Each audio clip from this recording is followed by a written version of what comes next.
Pozdravljeni v oddaji Kulturni raport. Tokrat si bomo ogledali pogovor s prevajalko Andrejo Kalc, ki prevaja iz ukrajinščine, ruščine in italijanščine. Poglejmo. Buonasera, dobrodošli na šestem srečanju z prevajalci, ki ga soorganiziramo Zavod za mladino, kulturo in turizem, Kulturni klub Koper in pa seveda tudi naša knjižnica in nosi že pomenljiv in tudi že dobro znan naslov Prevajanje šlahtno soavtorstvo. Benvenuti al sesto incontro con traduttori capodistriani intitolato Traduttori nobili coautori. Nocoj gostimo Andrejo Kalc, torej jezikoslovko, prevajalko iz ruščine in ukrajinščine, in z njo se bo pogovarjal Gašper Malej. Izvolite in lep večer.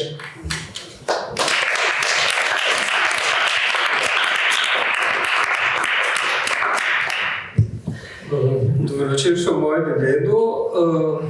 Jaz sem zdaj sicer mislil, da bo mogoče še predstavnica kulturnega kluba, ki je povedala v uvodu Andreji, ampak ker pač to ne bo tako, bo pač prisiljen. Jaz malo več na začetku v tem uvodu povedati, zdaj, da malo ta pogovor še eno tisto svojo uvodno predpostavko pove. Midva z Andrejo se že zelo dolgo poznava. Jaz mislim, da z nikomer več se nisem v stvari, ki so povezane s prevajanjem, konkretno in s prevajalskim delom v življenju pogovarjal.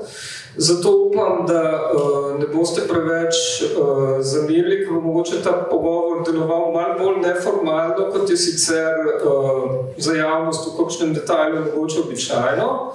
Tudi pač tihara se seveda bova. Če bova pa kdaj zašla in bova postala malenkost nerazumljiva, se mi pa tudi zdi, da se nikoli niso pogovarjala zares za javnost, torej tudi v tem primeru se mi ni zdelo ravno najbolj nujno, da si zelo natančno vprašanja začrtujem in zapisujem. Sledili bomo pa enemu toku, ki upam, da ga bo čas dopuščal. Skratka. Andreja Kalc.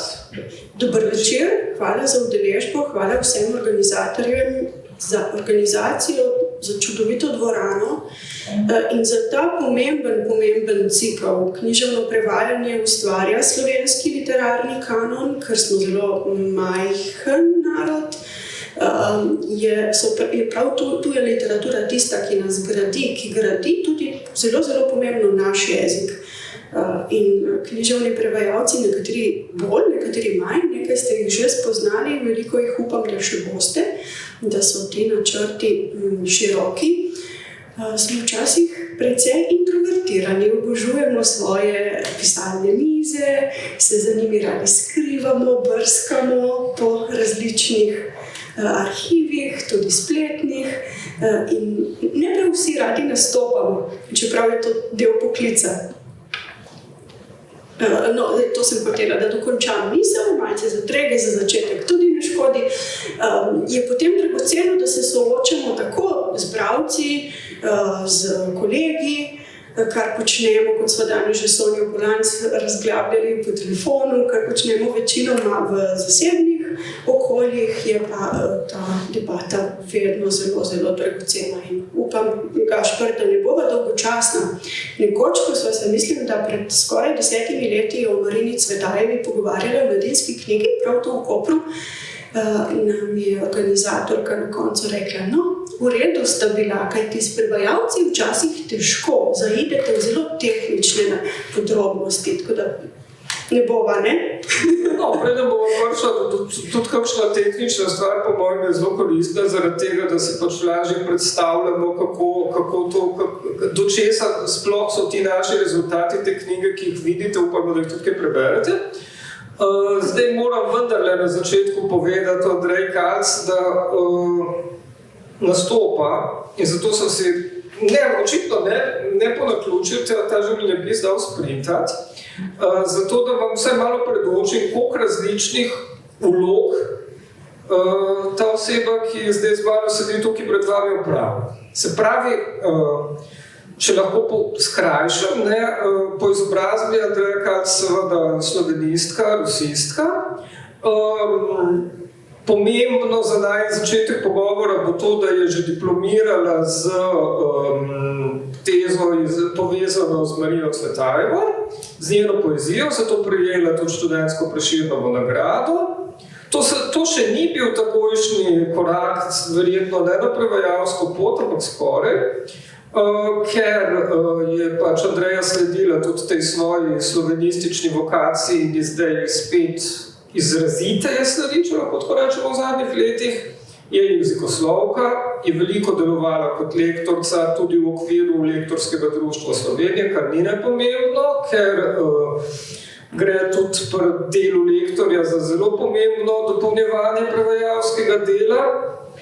Tej svoji rusistični izobrazbi, v zvezi s katero se je izpopolnjevala tudi v tujini, tudi v Rusiji, ne samo v Rusiji, magistrirala, je v nekem določenem trenutku, to te bom tudi mogoče pol vprašal, ko do tja prideva, dopolnila z poznavanjem ukrajinskega jezika, se pravi ne samo s poznavanjem, z izobraževanjem, s prevajanjem iz tega jezika, zelo hitro.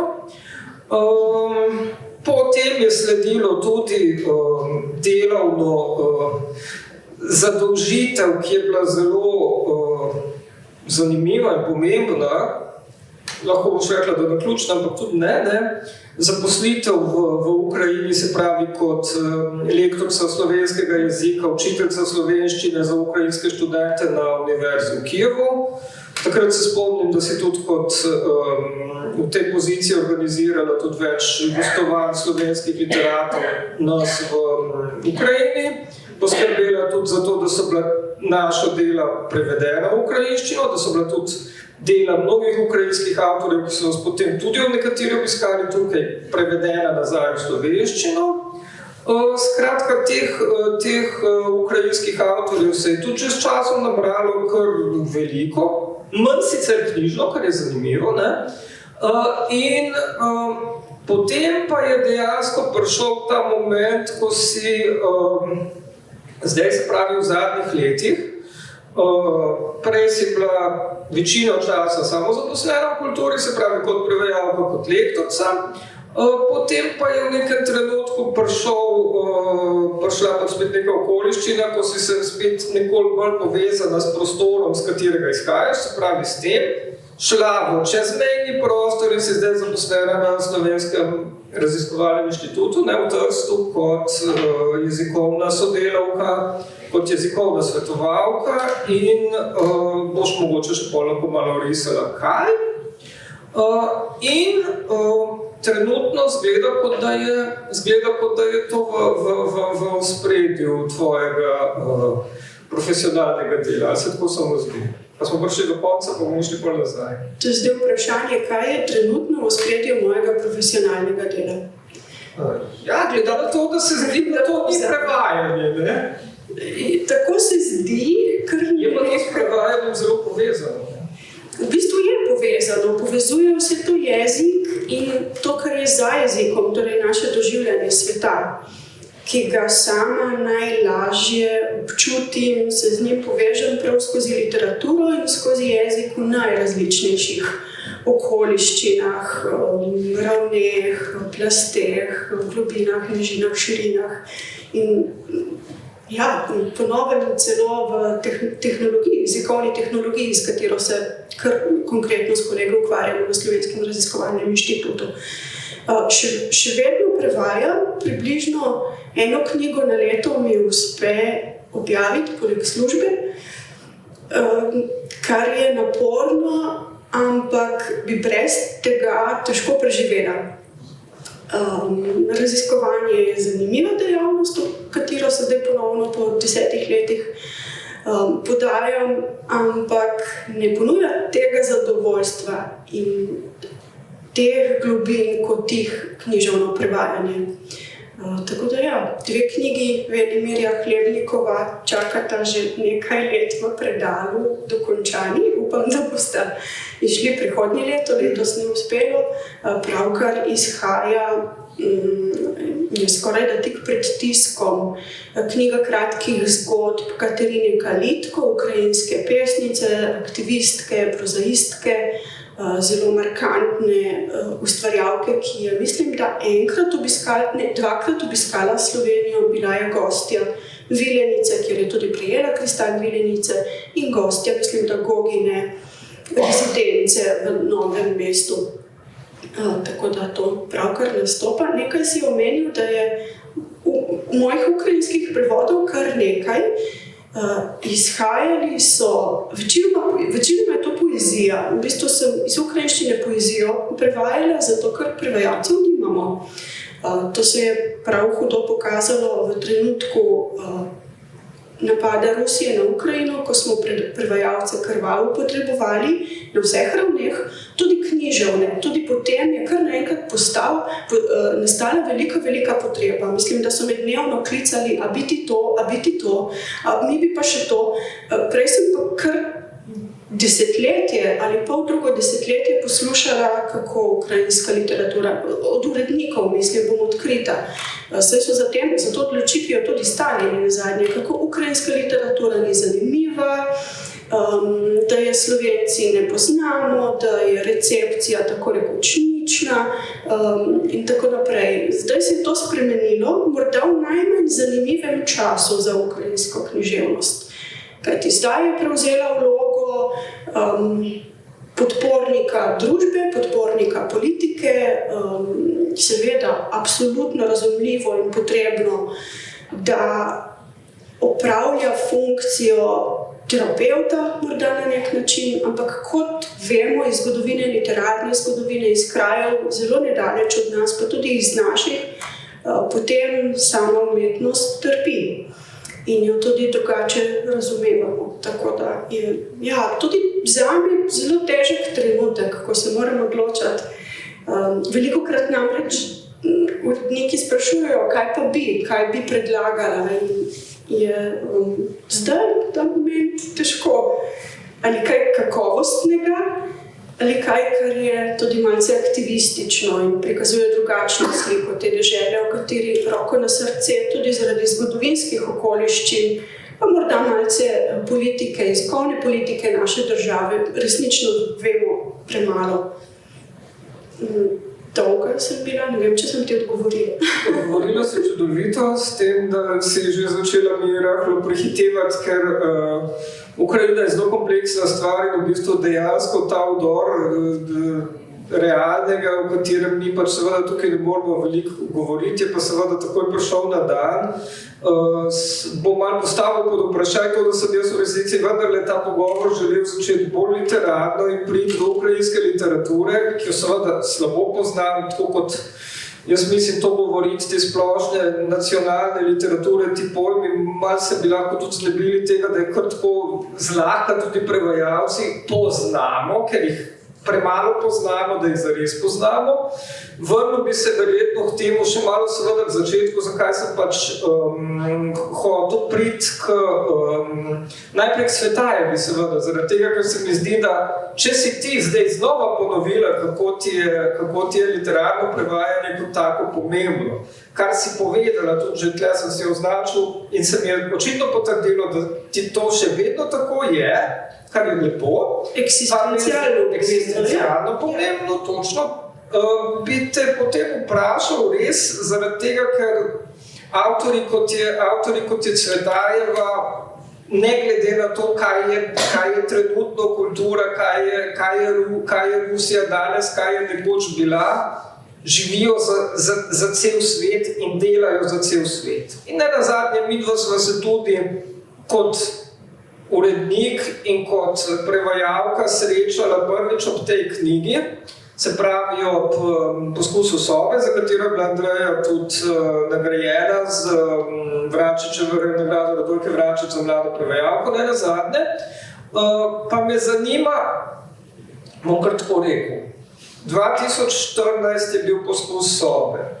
Zdaj, skoraj 10 let kasneje, so bili pa najbolj samotni kraji, kjer mi kot založniki nadaljujemo zgodbo in sicer na en malo bolj nenavaden način in sicer s korespondenco med Marino Cvetajevo, Rainerjem, Marijo Rilkejem in Borisom Pasternakom v nekem zelo specifičnem zgodovinskem momentu leta 1926, kjer so se te njihove usode prepletle. Pa me zanima, Cvetajeva in ti pred 10 leti, zdaj, kot prevajalka, kot človek, kaj se je vmes zgodilo in kako smo v bistvu prišli sploh do tega, da imamo zdaj tudi to knjigo, z tvoje perspektive? Poskus sobe ali najbolj samo kraj? Obe. Kako smo prišli do tega? To se je vse začelo v Kopru. V mojih gimnazijskih letih, ko sem odkrivala seveda v prevodih, je Cvetajeva prišla pod moje roke in takrat se spomnim, mislim, da smo s Tomažem Burlinom, ki danes živi v Parizu, postavljali neke inscenacije še v galeriji v Izoli, se mi zdi tudi že tako davno, da se sploh spomnim ne več, ampak še takrat me je prevzela. Pričemer neizmernim spoštovanjem do Toneta Pavčka, ko sem potem Cvetajevo seveda med študijem odkrivala v izvirniku, to ni bila Cvetajeva, ne?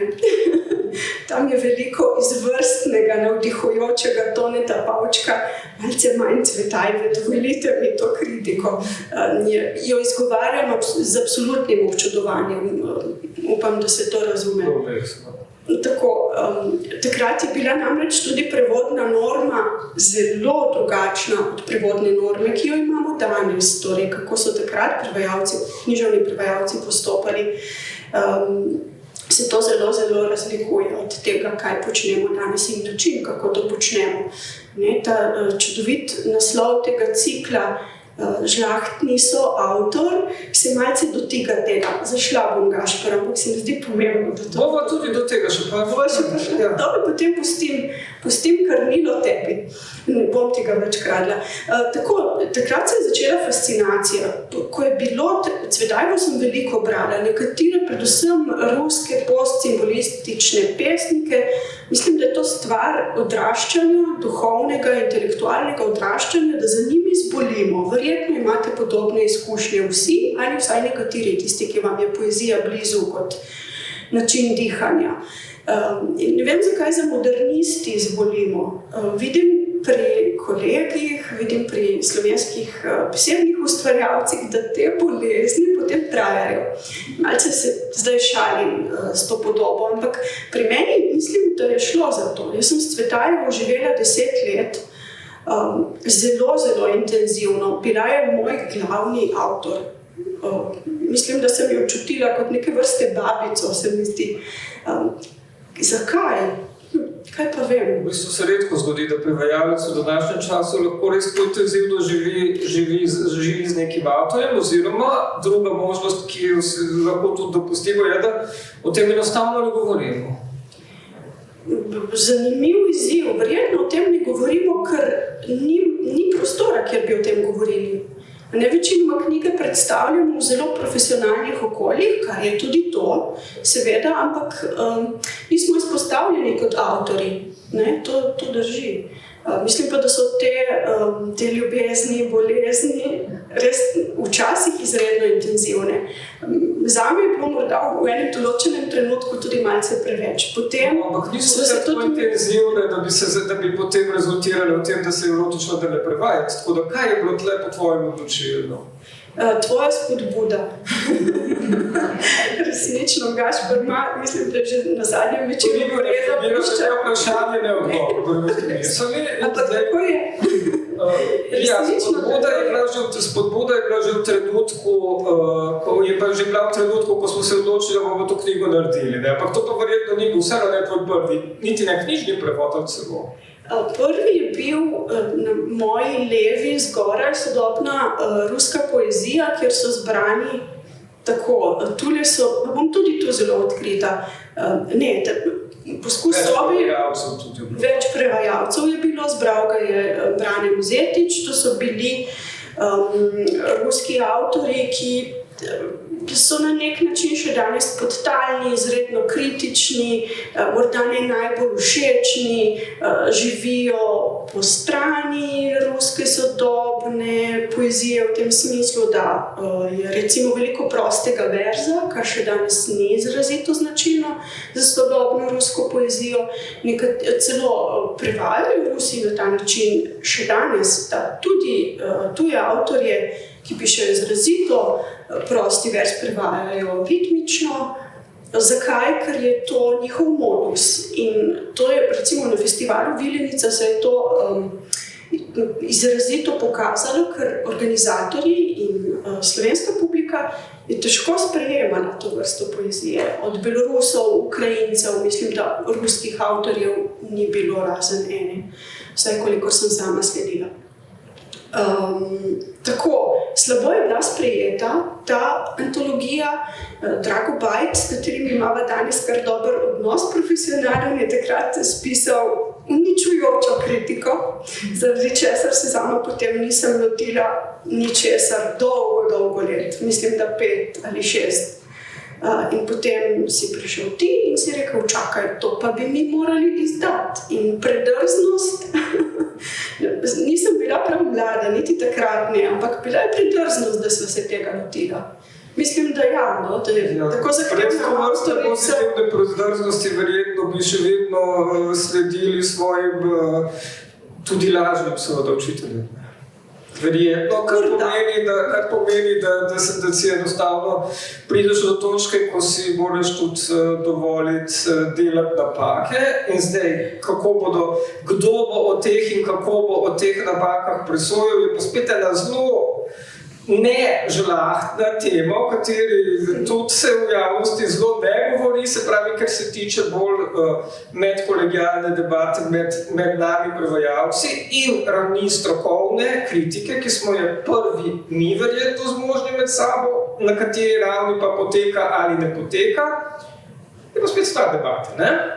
Ja, prostor dozoreva. Pripričana sem, da prostor dozoreva in z njim tudi mi. In da je ustvarjanje spoštljivega, profesionalnega prostora za kritiko se dogaja. Poznamo prevodni pranger, kjer poskušajo ravno to, z viški, niški, z ljudmi, ki želijo govoriti o kolegih, pa ne želijo. V tej vlogi smo bila oba. Že tako da, ja, poteka, ni pa lepo, ni pa lahko. Velikokrat, verjamem, da tudi pri književnem prevajanju marsikoga zatrejo kritiki. Imamo nedvomno kritiko prevodne literature, ampak ni pa prevodne kritike, morda je en stavek, s katerim se včasih tudi poveliča koga, ki je bil malce preveč površen, ali pa zelo na hitro odpravi koga, ki ni bil. Vidim, da smo Slovenci zelo rigidni do jezika, predvsem jezika v literaturi, da nas je strah, da se bojimo, da imamo nenapisane sezname, s tem smo se pri lektorskem društvu veliko ukvarjali, nenapisane stilistične sezname tega, kaj je spodobno, kaj ni, pri čemer samo ugotavljam, da so to zelo generacijske stvari, da se iz generacije v generacijo predajajo povsem nasprotni seznami. Tako, med slovenisti smo ugotavljali, ti si pa to Borišičeva. Meni je recimo pravopis učil dr. Marko Stabej, ki je absolutno libertinski v tem smislu in se mi zdi osvobajajoče, da je. Tako da v tem smislu vidim še veliko dela, da se prav vsi osvobodimo enih določenih zelo rigidnih pristopov k jeziku in k literarnemu jeziku. No, ampak ne glede na to, Cvetajeva je bila vendarle, glede na to, da sem te odzive malo tudi po uredniški dolžnosti moral spremljati, je bila vendarle sprejeta pozitivno, s pozitivnimi odzivi, ne samo zaradi nagrade, tudi stališča kolegialnega vrednotenja tvojega dela, medtem ko naslednji avtor, o katerem se mi zdi, da moramo tukaj govoriti, ker je sigurno vsaj toliko pomemben in se o njem veliko manj celo govori, celo pri nas, kot o Cvetajevi, tudi o Velimir Hlebnikov. Ta pa, kolikor sem uspel videti, zdaj mogoče me boš popravila dopoldne, ne glede na to, da si ti že prej na začetku omenila, da imaš še v načrtu pač nadaljevanje te pri hiši poezije izhajajoče serije njegovih pesmi, ki bi morala biti v 3 delih. Ampak bodimo odkriti, ta knjiga je doživela, ne glede na to, kar si prej začela, in da je to pač skrajno zahtevno, ne? In je doživela na tako en recenzijski odziv. Kar ne vem, o čem v resnici govori, oziroma lahko imamo več hipotez, ne? Ampak zakaj misliš, zakaj pa so imeli ravno s Hlebnikovom tak problem? Ne vem, če so imeli problem, nekaj osebnih odzivov sem dobila, ko so bili ljudje navdušeni. Prva stvar je ta, da je Hlebnikov izjemno ali izredno zahteven pesnik. Nekako se je ta krilatica ohranila v zraku, ki je prišla tudi do naših krajev, da je Vladimir Majakovski pesnik za ljudstvo, Velimir Hlebnikov je pa pesnik za pesnike. Zgodaj je umrl, ne kratko življenje je imel, malo je izdal v času življenja, niso ga že sam v Rusiji, torej v Sovjetski zvezi ga niso izdajali, redki so ga prebirali v sam izdatu, kolikor vem, koliko sem raziskala, seveda gre za avantgardističnega pesnika, za bodočnika, kot ga je poimenoval prvi Tragobajt, nekaj malega je tudi on, konkretnega, tudi on prevajal predvsem te zgodnje, kratke, udarniške pesmi, izredno hermetični pesnik Ivan Dobnik, urednik zbirke, me je povabil k prevajanju, ker si ga je sam želel kot pesnik, želel brati, kajti želi izdajati predvsem kozmične pesnike, kot jim pravi. In tako se je to sodelovanje začelo. Prekinjenost, morda je odgovor na tvoje vprašanje, zakaj ni bilo recenzij, tudi to, kot recimo z Goranom Deklevom sem se pogovarjala o tem in rekel, jaz sploh ne vem, da to obstaja. A je to izšlo? Mislim, da je zaradi tega, ker ni serija še zaključena, tako.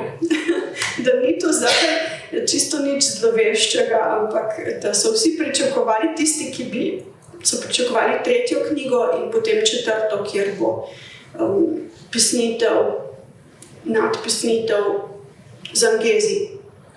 No, malo hitro se vseeno zdi, da novinar sam, ki bi moral vendarle biti zmožen tudi sam kaj poiskati, ne sledi temu, da pač te knjige vendarle v danem trenutku, ko so nastale, tega zdaj že vendarle 5-6 let, ne poišče. Ne? Ampak zdaj bi te mogoče vendarle za to, da bomo še malo branje tukaj, te prosil, da ilustriraš to, kar si povedala, da lahko sama publika vidi, koliko je to zahtevno, zakaj bi to bilo zahtevno in pač, da vidimo.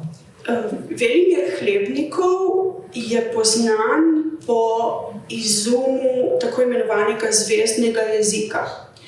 Zvezdni jezik je sestavljen iz zlogov, zvezdnih zlogov, ki so lahko tudi preprosti neologizmi, bi lahko rekli, ampak skušal je, kot ga sam razumevam, skušal je ustvarjati v jeziku večdimenzionalne objekte. To pomeni, da seveda je bil previden, sestavljal je tudi abecednike, slovarje tega jezika.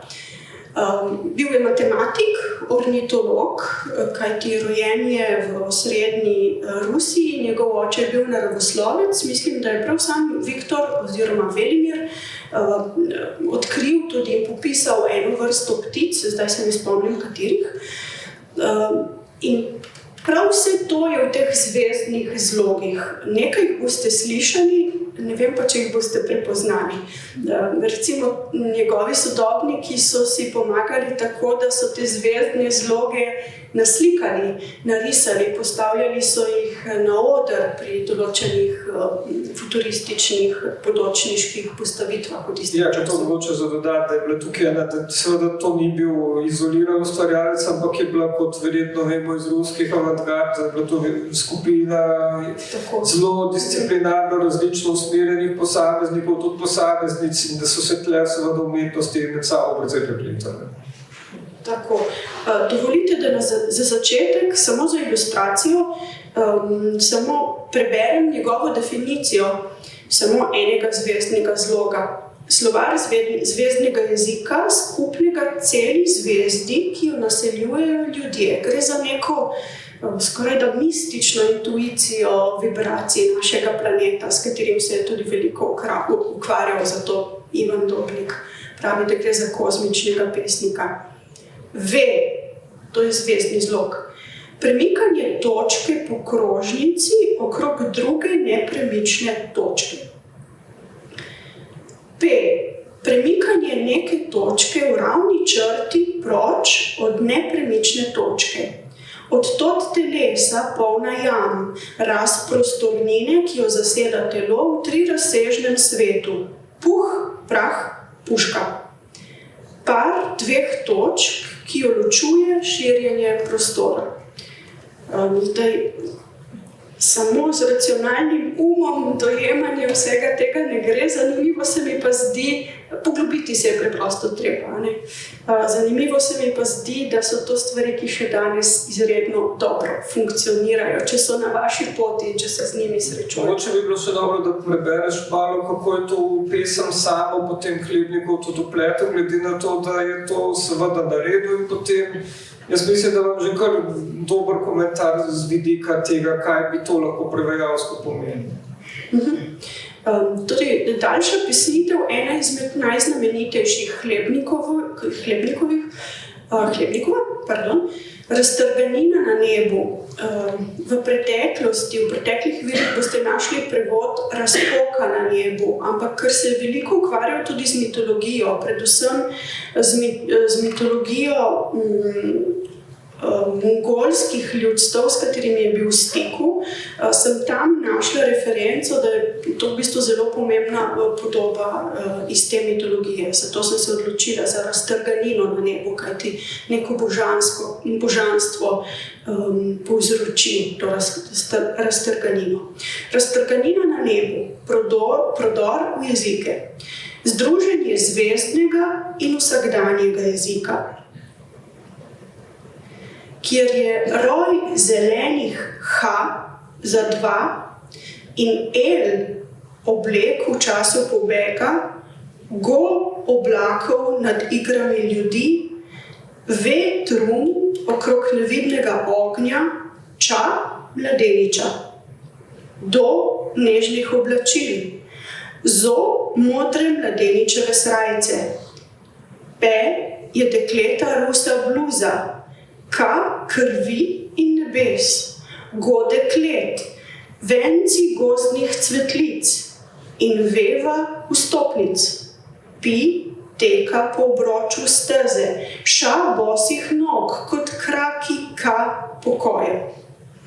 In ve las na glavi ljudi, ve vetra in ljubezni, S radosti pomladne, mo gorja, bridkosti in žalosti, in la dela v času lela. Bodi dovolj, kažem. Lahko tudi komentiraš ti takoj. Zvezdne zloge. Ker tudi vendarle od prevoda je nekaj časa že minilo in ga lahko zdaj že malo z distanco gledaš.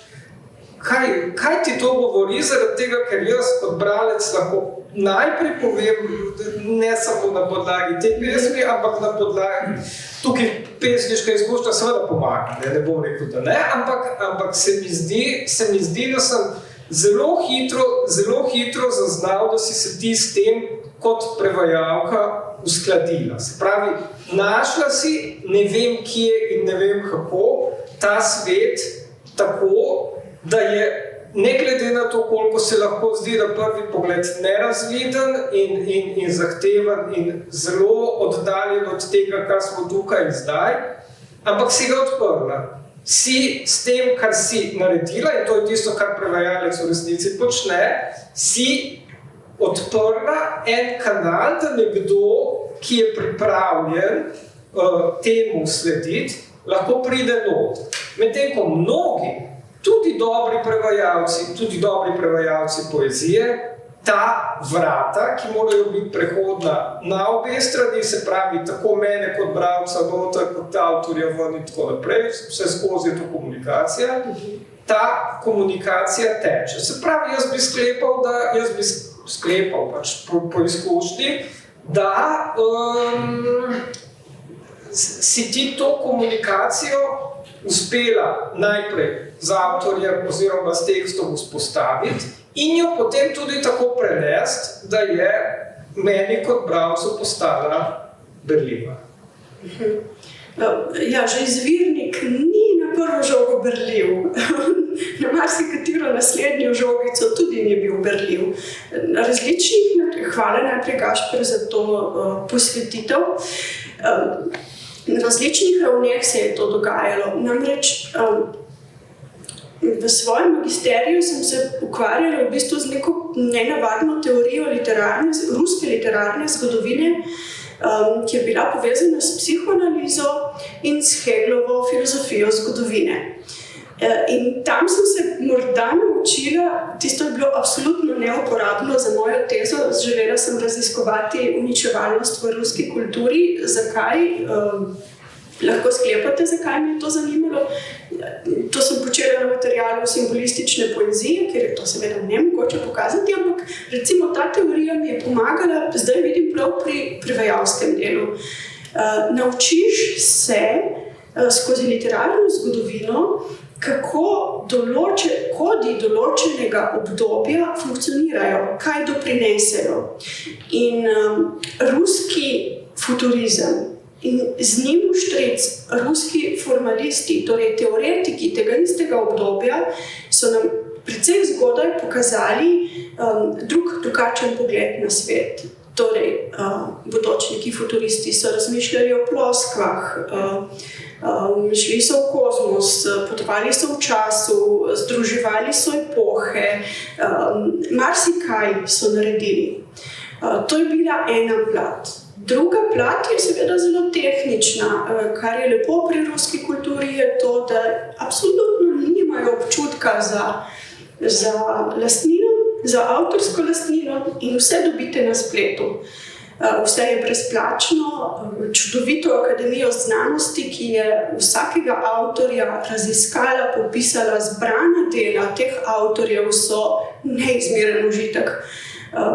Opombe, vsak vers, vsaka podoba je razložena zgodovinsko in to je vse dostopno. Čeprav to še danes zbirajo v neki knjižnici v Nemčiji in Verden ime. To je bila ena plast mojega prihajanja v te tekste.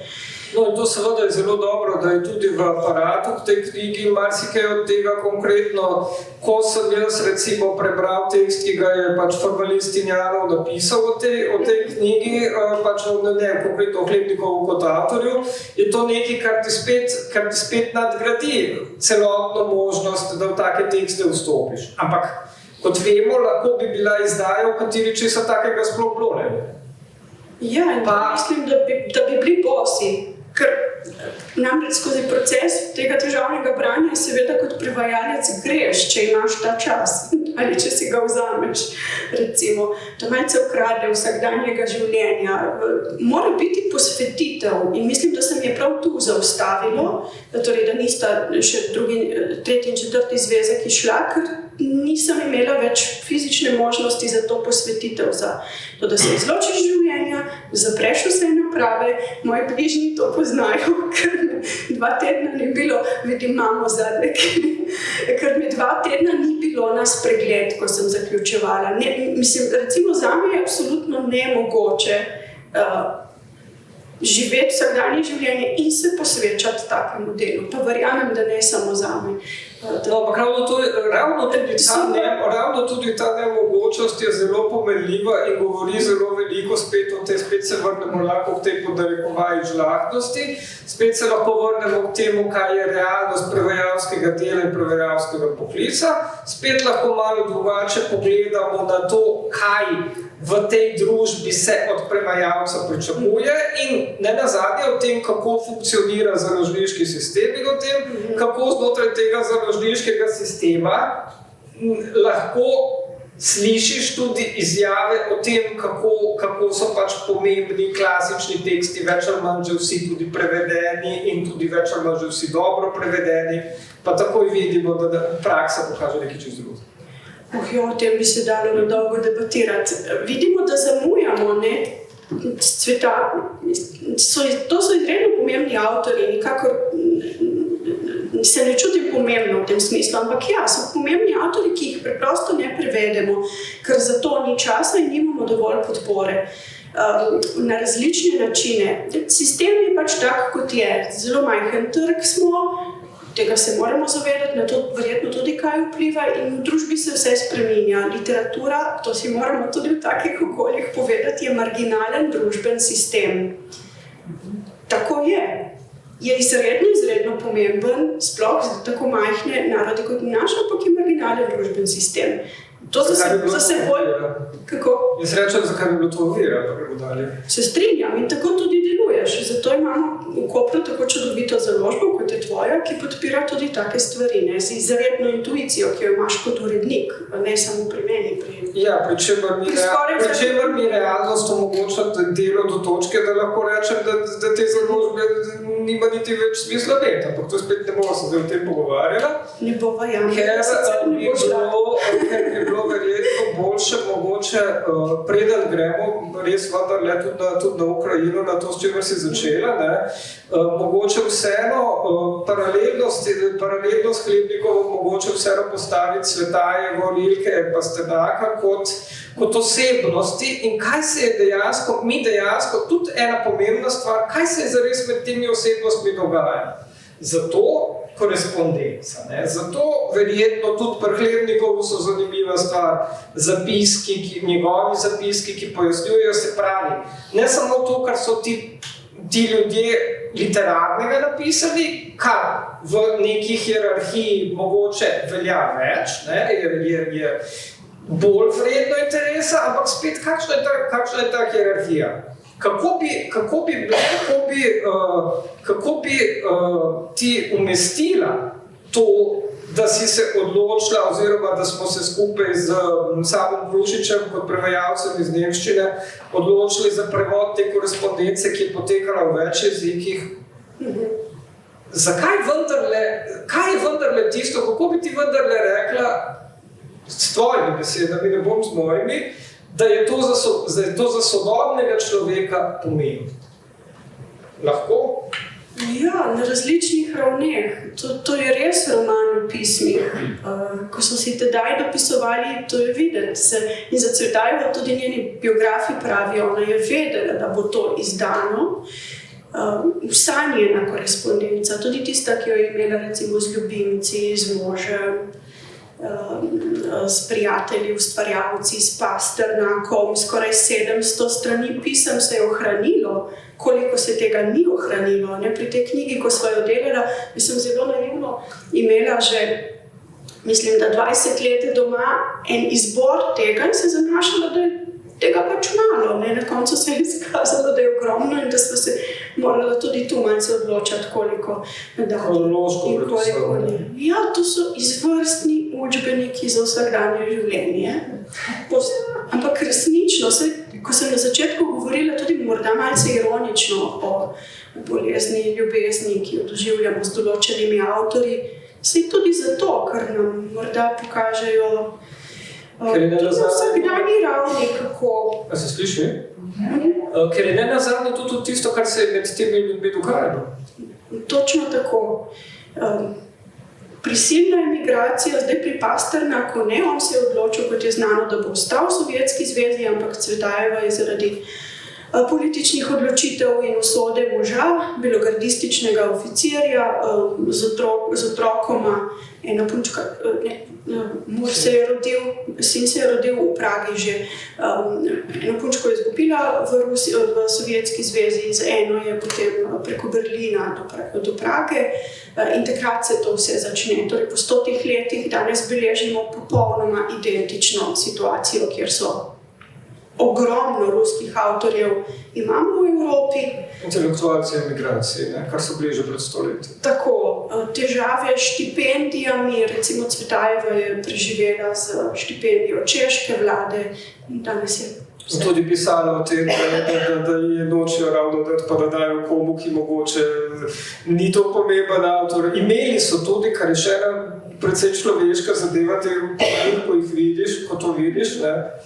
Seveda so v vseh teh pismih vidne tudi njihove zelo materialne in vsakdanje preokupacije. Torej, to, da bova midva mogoče potem govorila o konkretnih stvareh prevajalskega poklica praktičnih, ne. To ni zanimivo, drži. Recimo taki zelo čudoviti drobci so v tem pisemskem romanu.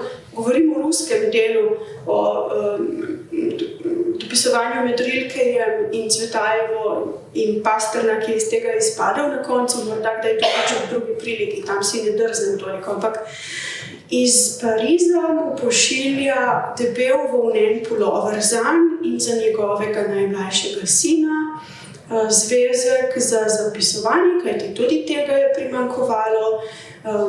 Pasternak je v tem trenutku imel težave z vnetjem živca, mislim, da v glavi, in se je potem trudila, da bi izbrala neko infrardečo žarnico, lučko, se mi zdi, da bi mu to nekako poslala v Moskvo in da bi se obseval in zdravil. Take zelo preproste so. Ob tem je pa seveda neverjeten zanos njune strasti. No, na tej ravni je mogoče proti zaključku te knjige, čeprav to ni tako zelo eksplicitno, da bi vedeli, kaj, glede na to, da se med trajanjem tega dopisovanja iz knjige nista srečala, ampak en konflikt je pa nastal očitno, zaradi katerega je pa delovalo, kot da bosta malo zamrznila to, pa da je boljš, da ne, pa na vse zadnje Pasternak je vendarle bil poročen. Cvetajeva je seveda tudi poročena s tem, da je bil njen mož neznano kje, ne? Takrat so živeli skupaj, v Parizu so živeli skupaj. Ja. No, ampak nekje v ozadju so tudi to ljudje svojega časa in ljudje, ki pač so ljudi ne moramo gledati neodvisno od družbenih konvencij, v katerih obstajajo. Drži, Gašper, midva sva vzgojena, se mi zdi, ker oba izhajava tako formalno iz filozofske fakultete, ti kot komparativisti, jaz kot filologinja, to se nama pozna, jaz govorimo o nacionalnih literaturah, Gašper kot komparativist pravi, rešiti se moramo teh okov, o tem ne vemo veliko, to ste morda zaznali, se bo pozarjam. Postkomparativistično. Postkomparativistično, to si tudi jaz postfilološko malce, postslavistično, tam je všeč. Ko so recimo, moja formacija je bila taka, vse je tekst, avtor je mrtev, ne iz teorije 70 let. Recimo Rusi so tudi precej v tej smeri delali. Vse, kar lahko v literaturi izvemo in pozitivnega rečemo, lahko rečemo samo na podlagi teksta. Namreč zakaj? Bali smo se tega pozitivističnega modela, ki je izhajal iz duhovne zgodovine 19. stoletja in tako naprej, da interpretiramo literaturo na podlagi avtorjevega življenjepisa. No, zdaj bi rekla, da smo tudi to bolezen lahko že malce preboleli in tudi mene, saj morda vidite tudi sami, kako filmska industrija, pa tudi knjižna produkcija sodobna, eksplozija biografije v zadnjih nekaj letih. Kar veliko tega je, veliko se piše, veliko se prevaja in bralci tudi z veseljem beremo, morda na drugačen način kot v preteklosti. Se mi zdi, da nas je manj strah, da vidimo v ustvarjalcih ljudi iz mesa in krvi, z boleznimi in potrebami, in da jih torej ne samo občudujemo, ampak da smo prisotni v tem, da čisto vsak del življenja in družbenega sistema vpliva na njihovo ustvarjanje ali na naše ustvarjanje. Ta prehod je videti. Morda tudi čisto tak preprost način gibanja mi tu. Tudi tu vidimo, da določene ustvarjalne osebnosti, ki smo jih imeli na piedestalih, zdaj tam več niso in se tudi recepcija recimo tega spreminja. Je verjetno zanehala že čisto v drugo smer. Čisto v drugo smer. Zdaj sem naredila en zelo širok, pa morda ne natančno interpretacijo tega, ampak to berem tudi v tej literaturi. Zdaj to naše dopisovanje, lahko rečem tako, naše dopisovanje, ker je bil znova zelo ekipen projekt in brez Samota se verjetno ne bi zgodil, ki je kar, mislim, da 10 let iskal pravega založnika in pravega prevajalca iz ruščine za tole, je tudi izredno zamudno. Zamudništvom dobivamo Slovenci to je v bistvu kar kultno dopisovanje. Ne?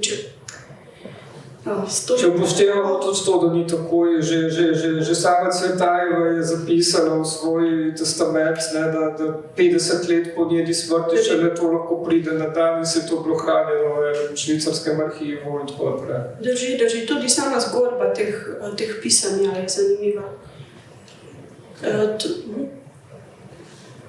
Ja, zdaj se mi pa zdi, da gremo s časom res tako hitro, da moramo narediti tudi prostorski preskok in se vendarle prestaviti v Ukrajino, ki je tebi tudi pač eksistencialna na podlagi tega, da si pač tam delala, bila zelo v stiku s tem okoljem, postala pomembna. Povedala si, da v bistvu je tvojih prevodov iz ukrajinske književnosti v resnici še vedno manj, ne? In da v bistvu to, kar si govorila o urednikih, se mogoče vendarle lahko spreminja. Zdaj bi te pa vendarle prosil, da za začetek, da bi prebrala nekaj, da bi mogoče slišali ukrajinski jezik in potem, da bi mogoče samo na kratko, če mogoče lahko kot prevajalka, kakšne razlike med prevajanjem iz enega in drugega mogoče ponazoriš. Najprej preverjam. Tu vas je prijazno gledala antologija sodobne ukrajinske poezije 20. stoletja od Tičine do Žadana. Žadan je, ali Žadan, ukrajinsko je preveden kolega, tudi lektorja Primož Lubej in Janja Folmajer-Lubej pridno prevajata. Mislim, da sta dva njegova romana zdaj že prevedena. Verjamem, da sta jih nekateri celo prebrali.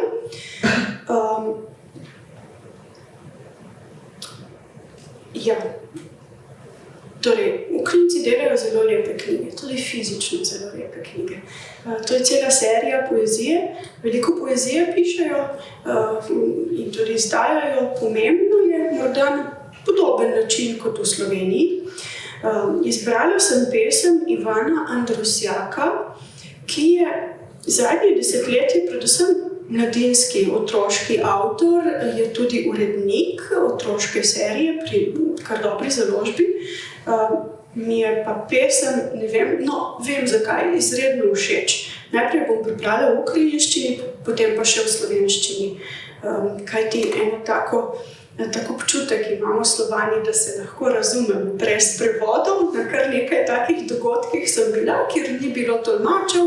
Tolmačev ni bilo tudi zato, ker jih nimamo, zelo malo usposobljenih. Vsaj te kombinacije slovenščina in ukrajinščina nismo se razumeli, seveda. Sodobni jeziki so šli povsem svojo pot. In to ne samo zaradi lažnih prijateljev. Torej, Ivan Andrusjak, Nova degeneracija. Нова дегенерація. Ми не маски, ми стигми тих масок, що вже відійшли. Ми не стіни, ми стогін імен, що об стіні розлущені. Ідемо до людей у вінках недоспілих олив. У простертих долонях несемо гріхи, як окрушені. Ми останні пророки в країні вчорашніх богів. Ми останні предтечі великого царства дьявола. Ми щиняємо галас, і це називається гімн. Ми сякаємось в руку, і це називається правило. А дивки на мітлі – це наложниці втрачених вір.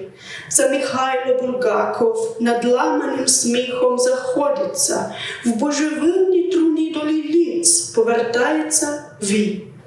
Матюкається сич, ремихає зашумлена хортиця, табунами брумкають отари, і нест їм числа. По найвищих деревах, як дзвоні, гойдаються пластири. По незвіданих нестрищах душі виходять на злам. І спалахує небо червоною мічене пастою. Розенкранце, зі сцени старий канделябр забирає, гільдерстерне, жені за кулисі розгнуздано свиту. Покоління майстрів вичиняє ворота у рай, а старий Азозелло веде під вінець Маргариту. Некай Булгакова.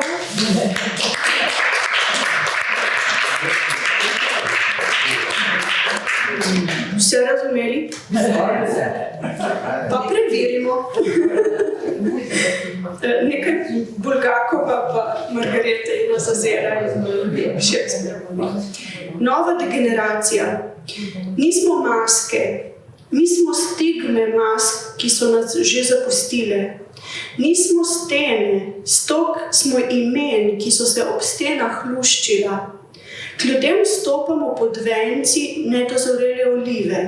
Na razprtih dlaneh prinašamo grehe, kakor kruške.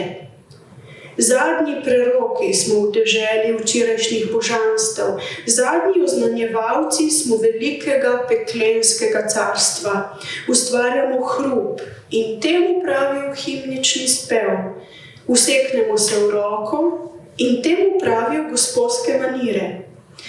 Dekleta na metlah so priležnice izgubljenih mitologij. To se Mihajlo Bulgakov skozi zlomljeni smeh prekopica. V ponorele krste z dikanke v nic vrača se ukrajinski vi. Kozaški svet preklinja, Riga ob Dnepru, ves otok Hortica. V čredah blodijo ovce in njim števila. Z najvišjih dreves, kakor zvonovi pastiri bingljajo. Po neraziskanih goščavah se duše prebijajo do zavoja in nebo plemeni z rdečo zaznamovano čeljustjo. Rozenkranc, s prizorišča stari kandelaber poberi, Gilderstern, za kulise preženi razuzdano spremstvo. Pokolenje mojstrov popravlja rajske duri, ko si stari Azazelo Margareto jemlje za ženo. To je pesem, ki je šla leta 2000, mislim, da 4, nekje tam, torej že zelo, zelo stara. Obdobje, morda najbolj zanimivo v ukrajinski literaturi, ker se je lahko osvobajala vseh političnih spon in tako naprej. Ukrajina živi tisočletja v krču, ves čas je mejna zemlja, Ukrajina, zemlja vmes, to pomeni dežela vmes. In to literatura odražala skozi literarno zgodovino, je to videti. To obdobje po letu 91, pa morda tam že od leta 80 je prineslo kar nekaj svobode, ki je zdaj morda s porastom povsem razumljivim nacionalizma ne bo uklenilo to svobodo in prostost. Se pravi, misliš, da recimo, meni se tudi to prvo vprašanje porodilo, kdaj je v resnici ta pesem nastala, si že odgovorila, ker sem dobil občutek, da je tukaj precej sinkretičnega tega, kar verjetno je to nekdo, ki je bil vzgojen, mogoče še celo, da je to starejši avtor napisal, ki je dejansko po formaciji, se pravi, imel izkušnjo Sovjetske zveze celo. Letnik 56 je Andrusjak, drži. In kaj to pomeni, da misliš, da taka pesem, recimo, da zdaj pesnik mlajše generacije v Ukrajini take pesmi ne bi mogli napisati? Ali je to samo generacija? Bi lahko, ampak povsem poetike se spreminjajo, ne? Poetike se prilagajajo tudi modi, kot veš sam, pesniškim trendom. Zadnja leta opažam, da pač izdaljave seveda ne morem slediti tako živo produkciji, ker ne pridem do knjigaren. Od leta 2020 mislim, da nisem stopila na ukrajinska tla, ker nas je najprej zaprla pandemija, potem je pa vse tako čudno odletelo. Ampak kar opazujem, je izredno veliko objavljajo na Facebooku poezije, s katero sproti predelujejo, kar se jim dogaja, s katero preživljajo, živijo. In ta je velikokrat tudi humorna, dobra poezija je to. Mislim, da je to zdaj ta poezija, ki bi jo tudi naš prostor sprejel. In recimo na Slovenski matici sem letos februarja ob obletnici brala to, kar sem imela v bistvu 19. stoletja pesnike, pa do sodobnih, do Katarine Kalitko, ki sem jo že omenjala prej. In je bila slovenska publika navdušena, kako so to dobre pesmi. To seveda pomeni, da so bile dobre pesmi po našem okusu, a ne, da je na tej ravni recepcije se je zgodil stik, kar, kot sem prej razlagala, ni bilo samoumevno. Ne razumem še prav dobro, zakaj. Morda zaradi te razlike v poetiki, da Slovenci danes težje sprejemamo izredno rimane in ritmične stvari, da se nam zdijo stvar. Ker so se očitno po njih tudi v enem trenutku ti vzorci porušili. Se pravi, da mladi avtori, še ne zdaj. Oni nimajo izkušnje neo-avantgard, ki smo jo mi zelo močno imeli in ki je postavila vse drugače na noge in se slovenski pesniški jezik povsem v drugo smer razvijal. Ne? Mislim, da je to ključ, kar pa ne pomeni, da ni zanimivo. Ne? Ampak koliko imamo slovenski prevajalci potem aparata za to, da prenesemo na pravi način, koliko smo tu drzni, je pa druga stvar. To bomo še raziskali.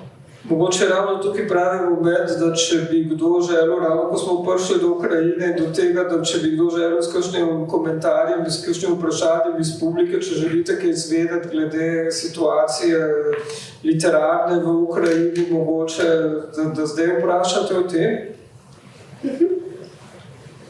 Ker se tudi počasi približujemo koncu, da vas ne bomo predolgo zadrževali. Teme niso lahkotne. To še daj. Ta še daj, pa v resnici. Če ni, potem pa jaz vendarle proti zaključku, moram še malo priti do konkretnih praktičnih stvari, ki so povezane s prevajalskim poklicem, da glede na to, da zdaj ti si se nekako iztrgala temu samostojnemu položaju, ki si ga tle v tem zborniku prevajalskem pač številke revije Dialogi iz leta 2017, če reflektirala kot od znotraj. Pa me zanima,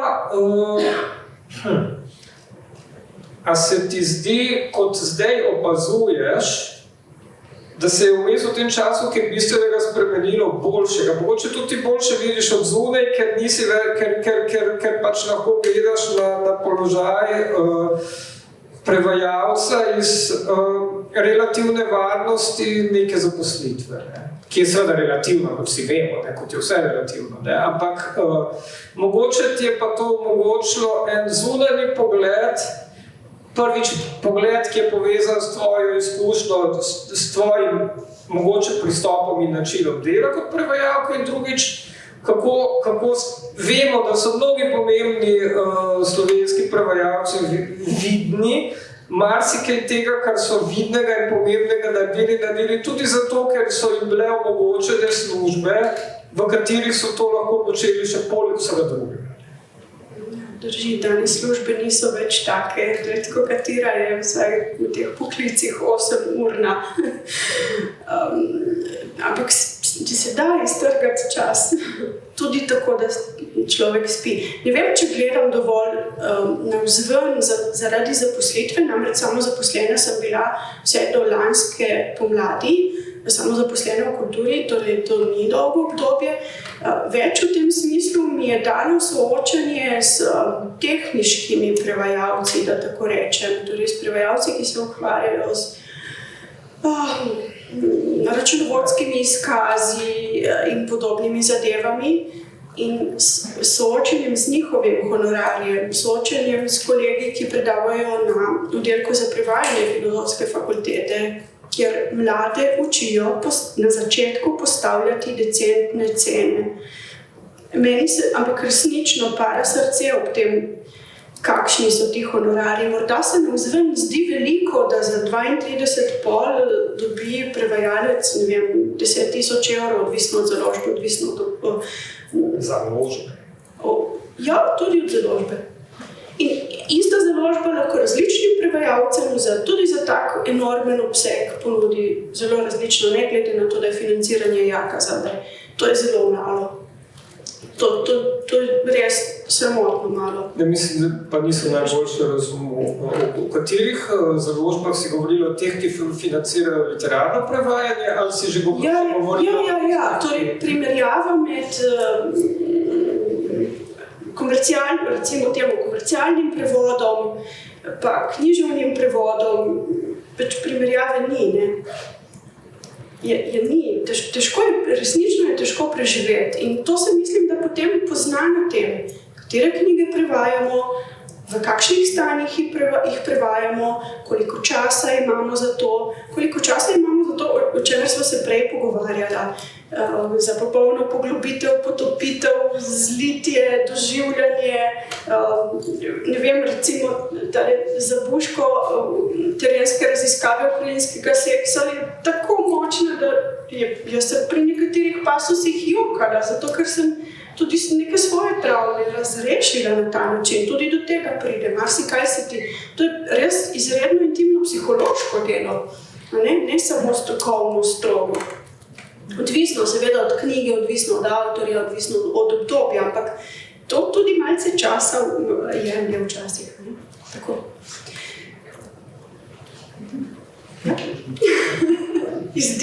Verjetno da ja, dalo bi se še kaj v resnici poglobiti, zaradi tega, ker sem jaz tukaj bolj kot na čas meril na način. Se pravi na način, kako k delu pristopa, se pravi, kaj ti je pri delu samem pomembno. To malce tudi knjiga sama, mislim, da diktira, katere pač moraš narediti. Ker mislim, da je tudi velika razlika med ravno pri teh konkretnih, je že amplituda del, ki jih pa založniki v javno financiranje polagajo, se pravi zelo različna amplituda te knjige ali pa amplituda recimo te knjige, za katero se glede nazadnje celo za Sovjetovo nagrado. Pa verjetno ni vsi radi verjamemo kot prevajalci, se pravi, to se zelo velikokrat sliši, da je to, kar delamo, zelo zahtevno, skrajno zahtevno, pa je to vendarle vse tako poenoteno na ravni tega materialnega vrednotenja, da je tudi vprašanje, če je to smiselno. Mislim, da ja, Sonja je zadnjič omenjala tudi razliko med jeziki. Nekateri jeziki so sistemsko podprti, učenje teh, drugi ne. Za druge nimamo. Torej je stvar vsakega posameznika, kako in kdaj se ga bo naučil, v katerem času, koliko bo v to vlagal. To vendarle ni dobro, ker delamo za skupnost, ne zase. Vse te stvari vplivajo. No, to je seveda treba podčrtati dodati, da se ukrajinščine v slovenščini na fakulteti še to pač ni mogoče kot študijske smeri lotiti. Niti lektorata nimamo, kar je zelo zanimivo, glede na to, da je v Zagrebu ena izmed najmočnejših ukrajinistik z več desetletno tradicijo, poleg nemške, Ukrajiniku ima. Pri nas pa ne. Tudi interesa ni. Vem, da si tudi na politični ravni zelo prizadeva tako naša stran kot ukrajinska, zato da bi vsaj lektorat vzpostavili, kar potem pomaga, ampak ne razumem, kje so zapleti, nihče ne razume, ne vem. Nekako bomo, včasih bomo. Dobro, potem pa ostanimo pri tej nerazumljivosti, ki je ne razumemo. In če ima še kakšno vprašanje oziroma komentar, jasno? Ne, bi pa počasi lahko povabili Sonjo Polanc, ki je bila tako prijazna, da je sprejela to nalogo, da bo interpretirala odlomek iz romana Oksane Zabuško, Terenske raziskave ukrajinskega seksa. To je tak kar kompleksen esej o ukrajinski zgodovini in ženski intelektualni duši. Sicer zelo zaznamovan svojim časom, ko je izšel, to so bila 80. leta v Ukrajini. Potem pa bomo to za zaključiti.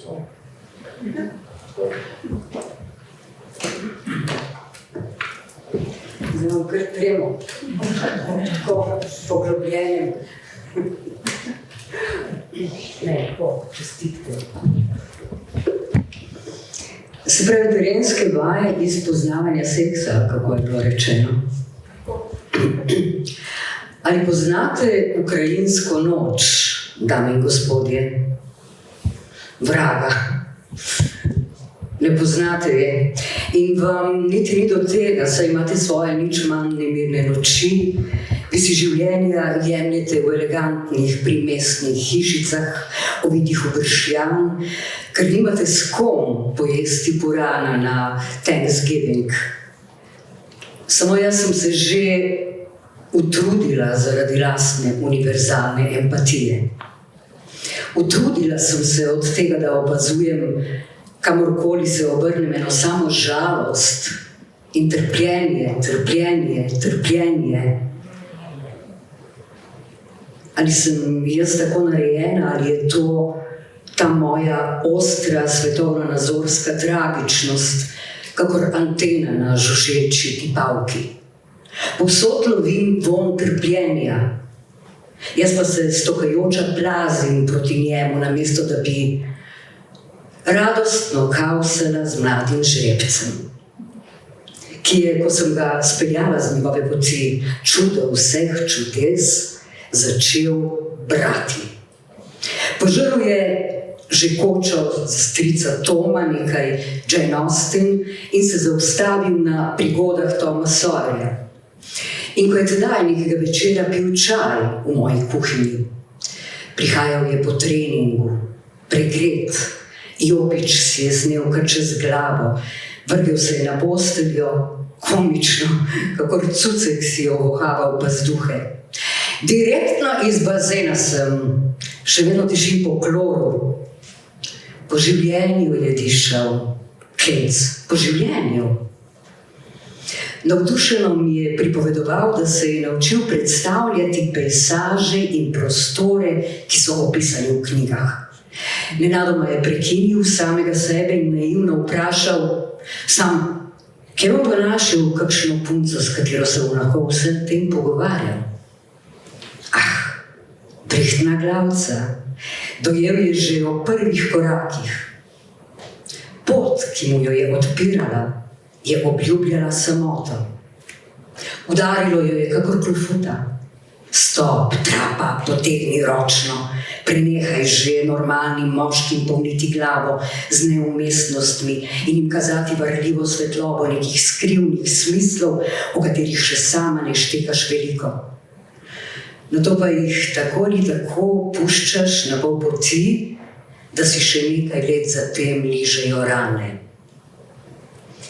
In že tedaj je vedela, da z njim ne bo spala, da samo tako norega, kakor je tudi sama, še bolj norega, zlomom v gipsu, gromozanskimi dolgovi in celo vrsto pozivov policije na razgovore, brat moj, coprnik, iste pasme svati in jaz, ne bo zmogla.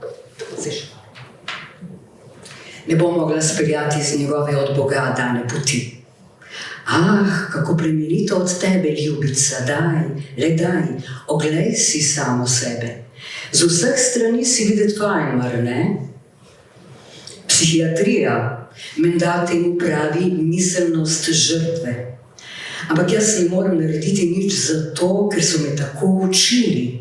Nasploh je vse, kar lahko Ukrajinci povejo o sebi, kako, koliko in da so jih tepli. Te informacije, kaj naj rečemo, so za tujce nezanimive. ko pa ne v intimi, ne v nacionalni zgodovini ne moreš napraskati nič drugega, se privadiš in se začneš hvaliti prav s tem. Glej, kako so nas tepli, mi pa še nismo umrli. Kambriški prijatelji so umirali od smeha, ko se jim prevajala začetek nacionalne himne. Ukraine has not died yet. What kind of anthem is that? In čisto zares, kakšen začetek himne je to k vragu? Naravnost primeren za boj proti Turkom, kako da ne? In zato, draga moja, če je že tako, bodi srečna in se veseli, ker nisi umrla, uboga spolna žrtev nacionalne ideje. Čeprav, če dobro premisliš, kaj je to tako zabavnega in komu je tega treba? Življenja brez ljubezni. Mar ne bi bilo bolje? Bolje bi bilo umreti. Še bolje pa bi bilo se sploh ne roditi. Kakor da se zdaj tako zelo mučiš. Nekoč je imela ubogo z domoljubjem tako obremenjeno znamko, ki se je ves čas pritoževala. Pravila je, da se ne zaljubimo v moškega, temveč v nacionalno idejo. In končala je z večletnim pohodom po posteljah tujezemskih starcev, nekoč pa je v eni izmed njih tudi ostala. Tako in tako naprej. Berite Andrejo Kalc.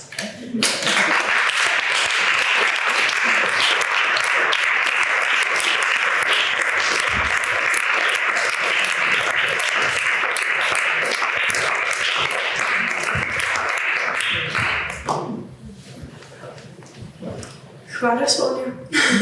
Izvrstno. Čisto drugače. Rusko literaturo in rusko tudi seveda. Berite ukrajinsko literaturo in seveda tudi rusko. Umetnost, kaj. Hvala za obisk in lep večer še naprej. To je bilo za danes vse. Hvala za pozornost in lep pozdrav do prihodnjič.